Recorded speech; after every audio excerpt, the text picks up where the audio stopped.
Good morning, my dear brothers and sisters.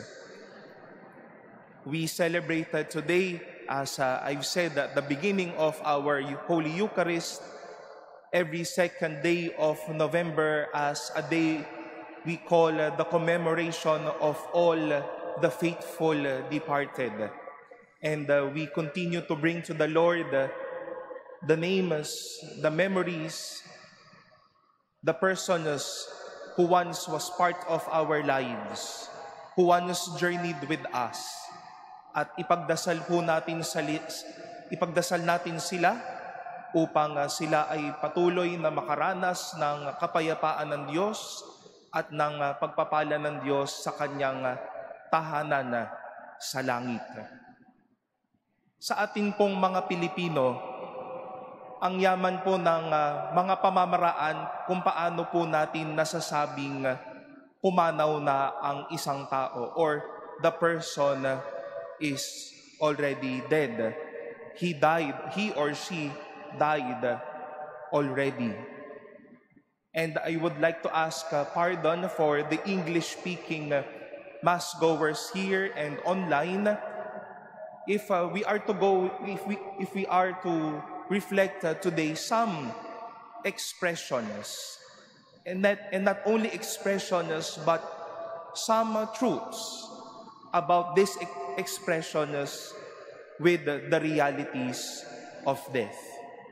Sa ating pong mga Pilipino, nakikita ko po ang tatlong mga salitang sinasabi ho natin na namatay na ang isang tao. Ang una pong salita na ginagamit din ho natin ay, Kuya, pwede ho bang paki-flash? No? Sinasabi ho natin na ito na ang kanyang huling hantungan. Naririnig ho natin yan kapag may mga patay, kapag tayo ay dumadalaw sa kanila, tayo ay nakikiisa sa kanilang mga misa bilang kanilang huling hantungan. Sinasabi din po natin na ang mga namatay ay sumakabilang buhay.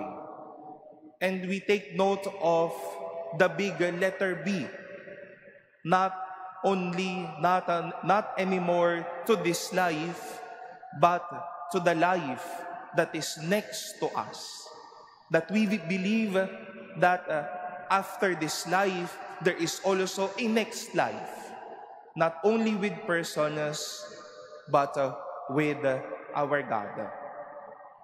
At sinasabi din ho natin, di ba, kapag ang tao ay namatay, siya ay binawian ng buhay. His or her life was taken from him or from her. Lahat po ng mga bagay na ito, kapag sinabi natin yan, ibig sabihin ay namatay na ang tao. Malungkot. Sino ba namang sumasaya kapag ka namatay? Sino ba naman ang hindi makapaglalabas ng luha kapag ka may namatay? But this expressions, my dear brothers and sisters, would offer messages of hope to all of us. Sa una po, kapag sinabi nating huling hantungan, naniniwala tayong may kalalagyan o may puwang ang tao sa puso ng Diyos.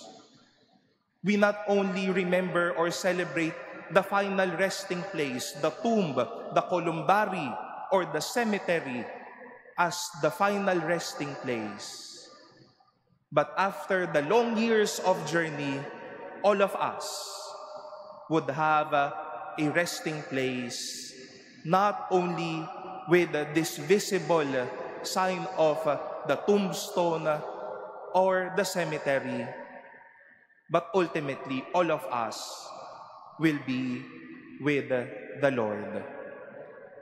May hantungan tayo at hindi lang po hantungan nito, pero sa ating lahat, tayong lahat ay may puwang sa tahanan ng Diyos.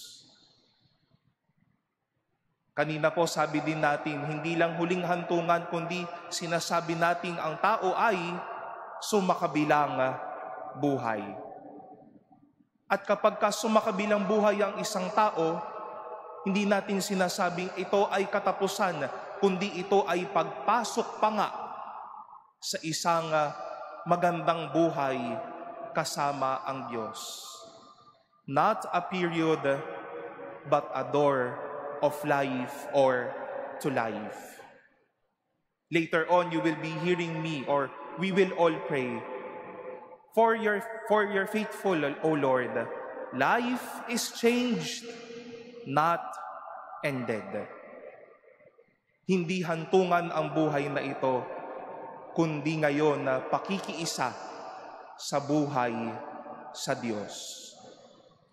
At kapag isang magandang bagay din po, sinasabi din ho nating binawian na ng buhay ang isang tao, naniniwala tayong hawak na ito ng tunay na nagmamay-ari ng buhay.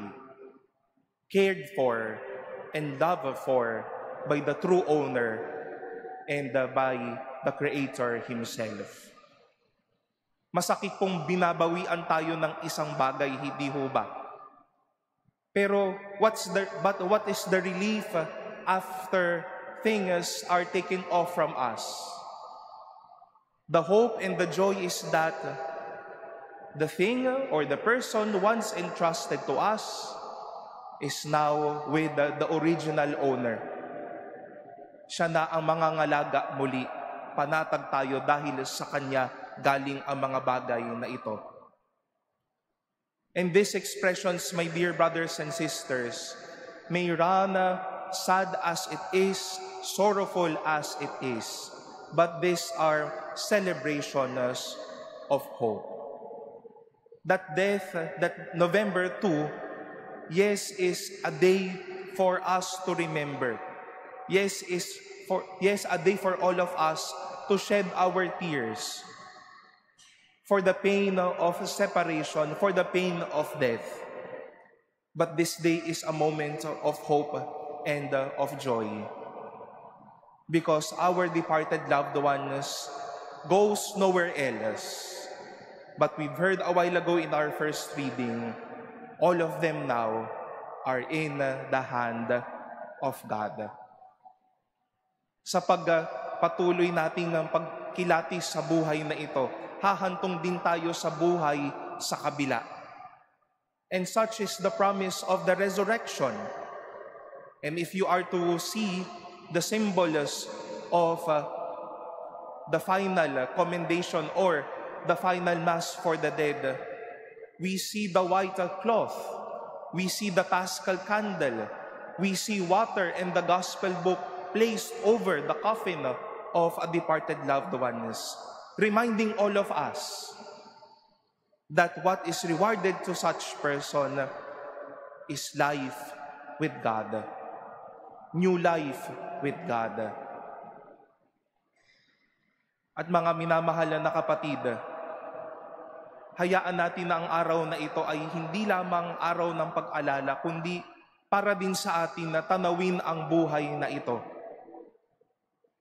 Nasa bandang dulo ng ating buhay, tayo ay hahawak muli at uuwi sa ating Panginoon. That we will go with God and we will enjoy life now with God. Ang mga bagay na ito, mga minamahal na kapatid, ang pagsasabi ng sumakabilang buhay na ang isang tao, nasa kanyang huling hantungan na siya ay binawian ng buhay, ay tila mga malulungkot pong mga salita.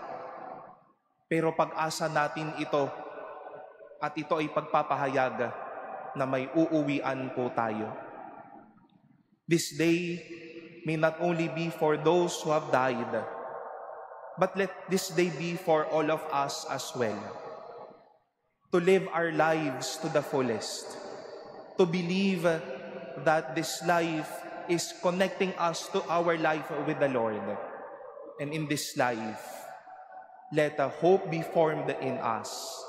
Let that joy of being with God be the fire that will move us to live a better life and celebrate life, glorifying the Lord.